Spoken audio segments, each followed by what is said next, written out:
السلام عليكم ورحمة الله وبركاته. ازيكم حبايبي، عاملين ايه؟ النهاردة بقى هنعمل مع بعض كباب الحلة. كباب الحلة ده من الأصناف بتاعة اللحوم اللي كلنا بنحبها وبيعجبنا طعمها في أغلب البيوت المصرية. علشان أعمل كباب الحلة، لو انتي وصفاتي بتعجبك وأول مرة تشوفيني ما تنسينيش في الاشتراك في القناة وتدوسي على كلمة اشتراك بالأحمر عشان توصلك مني كل الإشعارات وتفعلي لي الجرس. النهاردة زي ما بقول هنعمل كباب الحلة مع بعض. أنا معايا مقدار من اللحمة ترجع لك انت طبعا، بس أنا هقول مقدار الكيلو. لو انت جايبة كيلو لحمة هنحط عليه 3 بصلات كبار. بصوا بتبقى متقطعه كده، ما تقطعهاش رفيعه قوي لان هي مع النار بيدبل قوي وبيتهري وبيبقى مش حلو. وانا بشره طماطمتين كبار كده ومعلقه توم كبيره، والتوابل بتاعتي بسيطه: ورق لوري، حبهان، معلقه فلفل اسود صغير، معلقه كمون صغيره. والمادة الدهنية زبدة أو سمن على كيفك. عايزة تعمليها بزيت الذرة برضو على كيفك وبراحتك، عشان يطلع معايا طبق كباب حلة حلو وطعم ولون وريحة ومذاق وكل حاجة. ليه تكات وحركات هتعرفوها معايا، وتابعيني لآخر الفيديو عشان تعرفيها. معايا الحلة بقى بتاعتي وحطيت فيها المادة الدهنية. خليكم تابعيني علشان خاطر انا بحط على الكيلو معلقتين كبار سمن او معلقتين كبار زبدة، بس الزبدة بحط عليها معلقتين 3 زيت عشان ما تتحرقش معاكي، عشان يطلع معاكي كباب الحلة طعمه حلو ولذيذ ونكهة الحاجات اللي انا هحطها كلها ماسكة في اللحمة كده ومطعمة بيها اللحمة. يعني في تكات كده لازم تعمليها.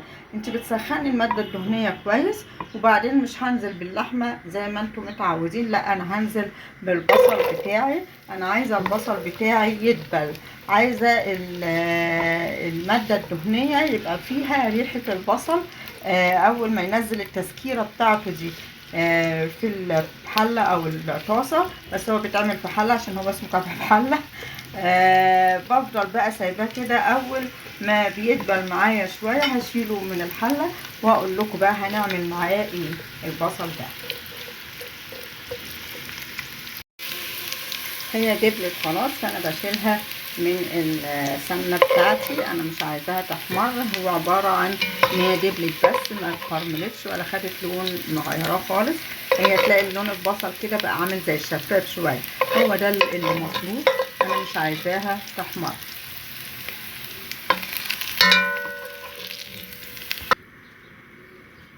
دلوقتي السمنه كده بتاعتي متطعمه بطعم البصل وريحه البصل، فانا هنزل باللحمه هعمل لها صدمه.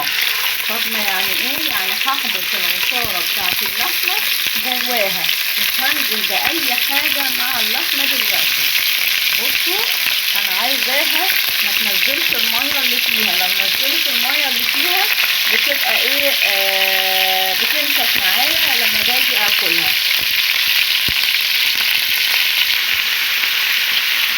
طبعا هي كده لونها غير، فانا هنزل بالتوابل. ليه؟ عشان التوابل لما هتنزل على السمنه كده الماده الدهنيه بتاعته وهي سخنه هتطلع الزيوت بتاعتها وهتلزق ريحتها في اللحمه، مش هتسيبها من اول حته لاخر حته من اول ما تاكلي اللحمه. انا هسيبها شويه برضه، انا عايزاها اغمق من كده عشان تبقى الصدمه كامله معايا ولونها يبقى حلو قوي في الطبق. هنزل بالثوم بعد ما وصلت اللون دوت. ما نزلتش بالثوم الاول ده عشان الثوم ما يتحرقش معايا. لما تنزلي الثوم على اللحمه دلوقتي كده بتديها نكهه حلوه قوي، احسن ما تبقي زودتيها ميه. وانا هنزل بقى الثوم كده واقلبه في الحله. هنزل بقى بالبصله اللي انا كنت عملتها في الاول اهو كده، وهقلبها مع بعضها. بس هنزل بايه بقى التكه دي بمعلقه طماطم مبشوره متقشره كده. ليه الطماطم؟ عشان انا عايزاها تديها اللون الاحمر الحلو كده لما نيجي ناكلها. ونقلب بقى كل ده وما ننزلش ميه، اسيبه شويه مع بعضه.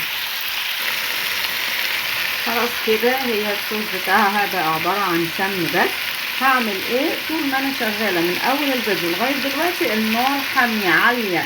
اول ما هنزل بقى بكوبايه ميه عليها كده، انا ما بحطش ميه كتير يا جماعه، انا بحط كوبايه ميه وهقلبها وهخليها اول ما هتغلي هوطي العين تبقى شمعه، واشقر عليها بقى كل شويه الميه اخبارها ايه. لو لسه ما استوتش احط لها حبه ميه برضو صغيرين.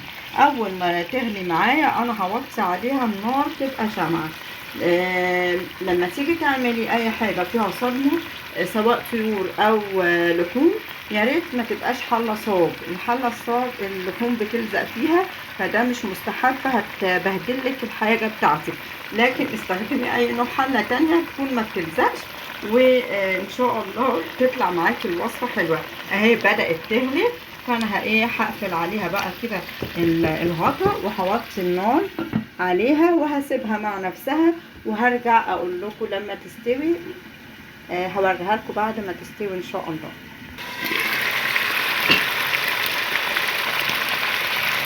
كده خلاص اهي استوت ما شاء الله. شايفين الصوص بتاعها جميل جدا جدا، ولو انت واقفه معايا هتشمي احلى ريحه. هو ده اللون اللي انا عايزاه، اللون بتاع كباب الحله. طبعا انا ما حطيتهاش ملح، انا بحب اطعم الاكل بعد ما يستوي علشان ما يحرقش مني واللحمه ما تتاخرش في السوا. لو انت بقى عارفه ان لحمتك كبيره شويه ما تنسيش تحطي زي ما قلنا الحاجه الكبيره او الحاجه اللي بتاخد سوا زي الكوارع العكاوي الكلام ده، تحطي نقع المشمش، نقع بلاش معلش. اوعوا تكونوا ما عملتوش السنه دي بنقع المشمش دقه. يلا على النقع بتاع المشمش تعملوه دقه تطلع معاكم حلوه، وكل سنه وانتم طيبين. هغرف بقى اللحمه القمر دي كباب الحله بتاعنا بتكات وحركات قناه ملاذ وطاب مع رمضان محمد. هغرفها في الطبق وهوريها. اهي بعد ما غرفتها بصوا الصوص بتاعها ما بيبقاش خفيف، الصوص بتاعها تقيل، بمعنى ان انا مش هعملها لما احط لها ميه اخليها زي الشوربه او اتقل من الشوربه شويه، لا انا اخليها تشرب الميه بتاعتها عشان الصوص بتاعها يبقى تقيل زي ما انتم شايفين كده. بصوا اهو، بصوا تقيل ازاي. هو ده لونها طبعا اللون دوت اللي احنا عايزينه في كباب الحله بتاعنا، بيبقى لون فيه حمار شويه ما بيبقاش مسود. وطبعا احلى طبق كباب حله هتاكلوه لو مشيتي على التكات والحركات دي. قناه ملاذ وطاب بتتمنى لكم عيد سعيد ان شاء الله، ووصفات واكلات احلى واحلى. لو الوصفه بتاعتي النهارده عجبتكم ما تنسونوش في اللايك والشير، واللي مشتركش في القناه يشترك ويدوس على علامه الاشتراك الحمراء ويفعل الجرس عشان توصلك مني كل الاشعارات. قناه ملاذ وطاب هتكبر بيكم وايديكم. مع ملاذ وطاب هتلاقوا فيها ألذ الاكلات واطيب الوصفات. سلام عليكم.